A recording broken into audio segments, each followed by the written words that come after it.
अच सनोबर जे साए में वेही रहूं, चुमी जीअं सघे चंड तुंहिंजूं चॻूं। को घड़ीअ लाइ गुनाहे मुहबत करियूं, पोइ वरी ज़िंदगीअ में मिलूं न मिलूं। मूंखे इन ॻाल्हि जी इंतिहाई ख़ुशी आहे त 7 सालनि खां जीअं मोनिस अयाज़ चयो त ही शऊर जो मेलो आहे ऐं उहो 7 सालनि खां सांदे मुसलसल बिना के नागे जे ही सरकार जी सपोर्ट या कल्चर डिपार्टमेंट जी सपोर्ट खे त ही आउं सम्झां थो त ही ॿियो मेलो हूंदो, पर उन खां पहिरीं इहे मेला मुनक़िद थिया ऐं 15 खां वठी इहो सफ़र जारी रहियो आहे। ऐं अयाज़ जो मेलो मुनक़िद करणु ऐं सम्झां थो त असां वटि सिंध में रिवायती असांजे सूफ़ी बुज़ुर्गनि शाइरनि क्लासिकी शाइरनि जा मेला मुनक़िद थियनि था, पर ईअं 5 ॾींहं उहे बि 3 ॾींहं हलनि था। 5 ॾींहं मुसलसल एतिरियूं सारियूं फ़िक्री निशस्तूं, उन में मुशाइरा मौसीक़ी ऐं मुख़्तलिफ़ स्टेज थिएटर इहो मुनक़िद करणु आउं सम्झां थो हिकिड़ो वॾो कमाल आहे ऐं इहो आउं नई सिंध जो हिकिड़ो बुनियादु आहे त नई सिंध में इन अमल खे नौजवान कामयाबु पिया कनि। जो आउं तइदादु ॾिसां पियो त असांजी यूनिवर्सिटी में पढ़ंदड़ शागिर्दनि जो शेख अयाज़ हिकिड़ो दौरु आहे। शेख अयाज़ हिकिड़ी फिनोमिना आहे। जीअं असां सिंधी अदब ऐं शाइरीअ जे हवाले सां मुख़्तलिफ़ दौर ॻणियूं था, सूमरनि जो दौरु, समन जो दौरु, कलड़नि जो दौरु, उनखां पोइ हिकिड़ो शाह लतीफ़ जो दौरु आहे। ईअं आउं सम्झां थो त अॼोकी जेका सिंध आहे, जेका गुज़िश्ता 75 सालनि खां जेका सिंध जुड़ी आहे, इनखे असीं अदबी ऐं शहरी माना में असीं इनखे शेख अयाज़ जो दौरु चई सघूं था। असीं सभु शेख अयाज़ जे दौर में पैदा थिया आहियूं। शेख अयाज़ जंहिं वक़्तु जनमु वरितो, जेके हालतूं हुनजे साम्हूं हुयूं, उन वक़्तु बर सग़ीर में सब कॉन्टिनेंट में हिकिड़ी मुकमिल उथल पुथल जो दौरु हो। आज़ादी जूं तहरीकूं पे हलियूं ब्रिटिश कॉलोनियल राज खां, तरक़ी पसंद तहरीक जा बुनियाद पिया ऐं सिंध जी बम्बई खां अलहदगी जी तहरीक बि उन दौर में पंहिंजे उरूज ते बीठी आहे। त ही सभु लका हुन शेख साहब पंहिंजी अखियुनि सां ॾिठा। मुंहिंजी कमाल जी ॻाल्हि इहा आहे शेख साहब जी, ऐं तुंहिंजे हिकिड़े आशिक़ तौरु, हिकिड़े पढ़ंदड़ तौरु, हिकिड़े चाहींदड़ तौरु असां उनखे उन ई नज़र सां ॾिठो आहे। पर कमाल हुनजो इहो हो शेख साहब जो त हू असां अॼोके दौर जे असां जहिड़नि शाइरनि वांगुरु रुगो शाइरी पढ़ी हू तख़लीक़कार कोन थियो। हुन फ़लसफ़ो पढ़ियो, हुन दुनिया जी तारीख़ पढ़ी, हुन मज़हबनि जो तक़ाबली इल्मु पढ़ियो, हुन उहे सभु आसमानी मुक़दस किताब पढ़िया, हुन साइंस पढ़ी। हू सभु शयूं पढ़ण खां पोइ हुनजो शऊर ऐं इदराक जेको आहे शेख साहब जो हो, जेका फॉर्मेशन थी शेख साहब जी, उहा बुनियादी तौर ते इल्म मां थी। हिकिड़ो पहलू हो। ॿियो हुनजो पंहिंजो मुजाहिदो हो ज़िंदगीअ में। रुगो मुतालियो काफ़ी कोन्हे के तख़लीक़कार खे तख़लीक़कार करण लाइ। हुनजो मुशाहिदो हो ऐं हुनजी रेज़िस्टेंस जो पहलू हो। हिकिड़े फ़र्द तौरु हू हिकिड़े मुज़ामती किरदार तौरु बि ऑपरेट पियो करे। अॼु असीं पंहिंजे दौर खे ॾिसूं, आऊं बि हिकिड़े लिखंदड़ जे तौर ते पंहिंजे पाण खे शामिलु करे आऊं चवां थो त उन दौर जो हिसो आहियां, उनमें शामिलु आहियां। उनमें असां में घणा माण्हू आहिनि जेके हिन वक़्त जे मौजूदा हम असर आलमी अदब आहे, जेको हीअं दौर जंहिं दौर में लिखियो पियो वञे, उनखां असीं वाक़ुफ़।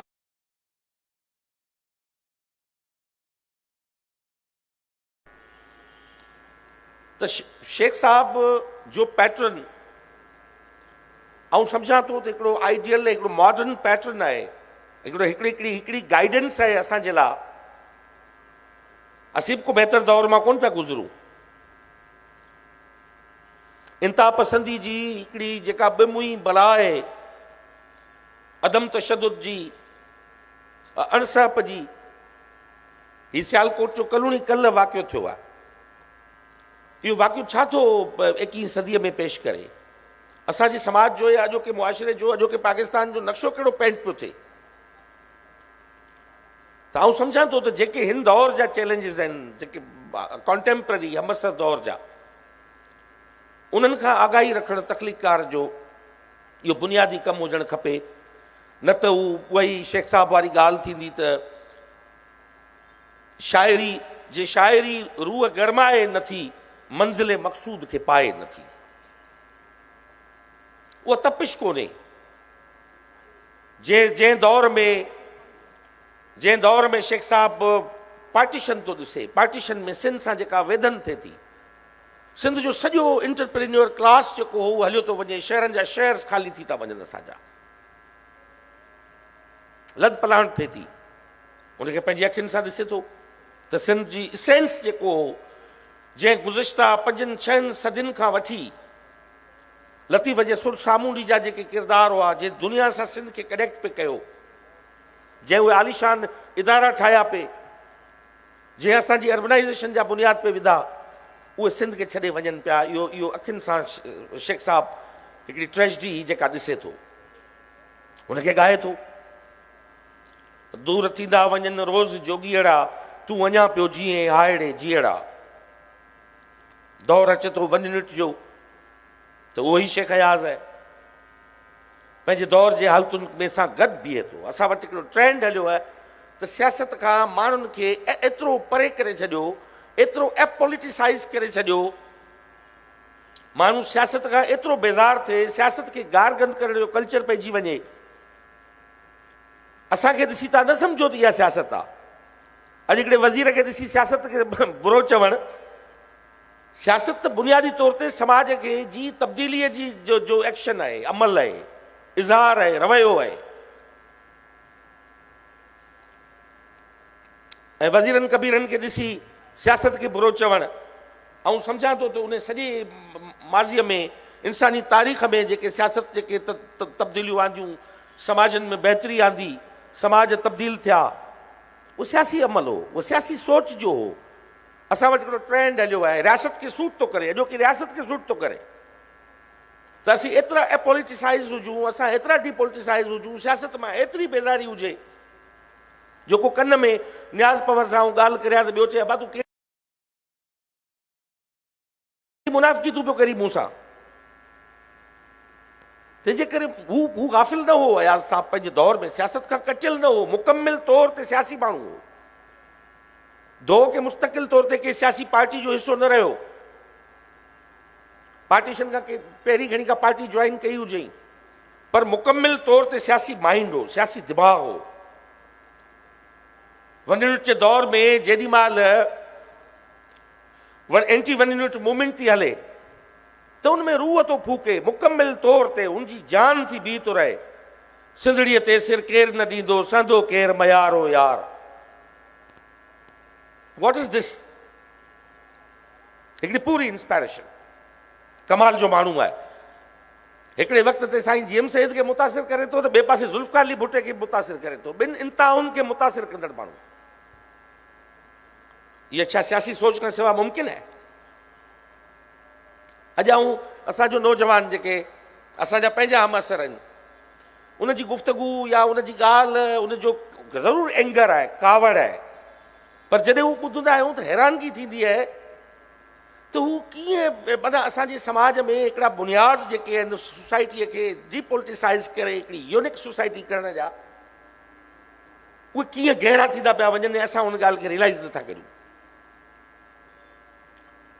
त आउं सम्झां थो त शेख साहब इन हवाले सां, शेख साहब जी ज़िंदगी ऐं लाइफ उहा हिकिड़ी असां लाइ मशल राब आहे।